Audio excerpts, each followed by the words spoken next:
एक महत्त्वाची बातमी। तहूर राणाला एनआयएनं पटियाला हाऊस कोर्टामध्ये हजर केलेला आहे।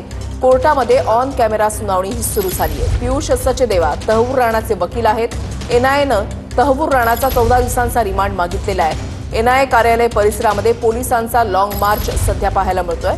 कोर्टामध्ये सुनावणी संपल्यानंतर राणाला एनआयए हेडक्वार्टरमध्ये आणलं जाणार आहे। तहूर राणावर पटियाला हाऊस कोर्टामध्ये सुनावणी सुरू झालेली आहे। कोर्टामध्ये ऑन कॅमेरा सुनावणी जी आहे ती सध्या सुरू झालेली आहे। पियुष सचदेवा हे तहूर राणाचे वकील आहेत।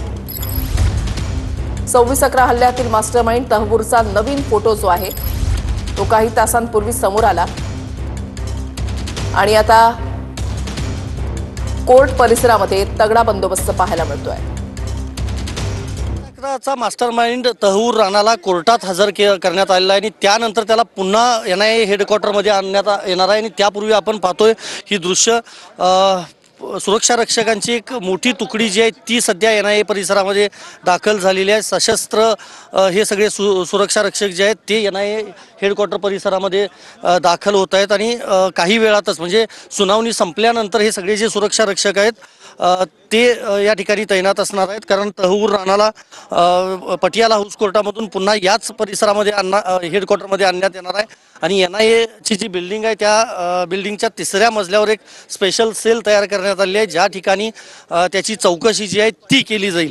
दिल्ली पोलीस ह्या सगळ्या सुरक्षा रक्षकांना घेऊन आलेले आहेत आणि ज्या पॅरामिलिटरी फोर्स आहेत त्यांना पटियाला हाऊस कोर्ट परिसरात देखील आणि एनआयए हेडक्वार्टरच्या परिसरातही तैनात करण्यात आलेलं आहे। त्याप्रमाणे आपण पाहतोय आता ही तुकडी जी आहे विशेष तुकडी जी आहे ती एनआयएच्या हेडक्वार्टर परिसरामध्ये दाखल झालेली आहे। त्यामुळे ज्या पद्धतीने ग्रीन कॉरिडॉर तयार करून त्याला प्रचंड मोठ्या सुरक्षेमध्ये पटियाला हाऊस कोर्टापर्यंत आणण्यात आलेलं होतं राणाला, त्यानंतर एनआयएच्या हेडक्वार्टरमध्ये देखील आता राणाला आणण्यापूर्वी त्या पार्श्वभूमीवर मोठी ही सुरक्षा व्यवस्था जी आहे ती तैनात असणार आहे। व्हिडिओ जर्नलिस्ट विनोद कुमारसह मी संदीप राजगोळकर, TV9 मराठी, नवी दिल्ली।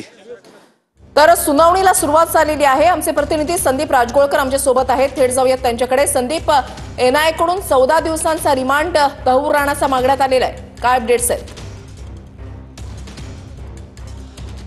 अगदी बरोबर, पटियाला हाऊस कोर्टात तहूर राणाला हजर केल्यानंतर एनआयएनं ही 14 दिवसांची कोठडी मागितली अशी सूत्रांकडून माहिती मिळते वृषाली। कारण पहिल्या म्हणजे हजर केल्यानंतर जरी त्याचे वकील अजून बोललेले नाहीत, त्यांचा युक्तिवाद व्हायचा आहे, मात्र एनआयएच्या वकिलांनी न्यायालयाकडे ही मागणी केली आहे की पहिल्या टप्प्यात किमान 14 दिवसांची कोठडी दिली जावी। कारण राणाकडून काही खुलासे नवीन होतात का हे बघणं महत्त्वाचं असणार आहे। एनआयएनं त्या दृष्टीनं पावलं आता उचलायला सुरुवात केलेली आहे। मी आत्ताच दाखवल्याप्रमाणे मोठी सुरक्षा व्यवस्था पटियाला हाऊस कोर्टामध्ये देखील आहे आणि एनआयएच्या हेडक्वार्टर जवळ देखील तैनात करण्यात आलेली आहे। मोठ्या सुरक्षेमध्ये 2.5 तासांनंतर म्हणजे विमानतळावर दाखल झाल्यानंतर 2.5 तासानंतर त्याला कोर्टामध्ये दाखल करण्यात आलं। वैद्यकीय चाचणी त्याची विमानतळावरच करण्यात आली होती।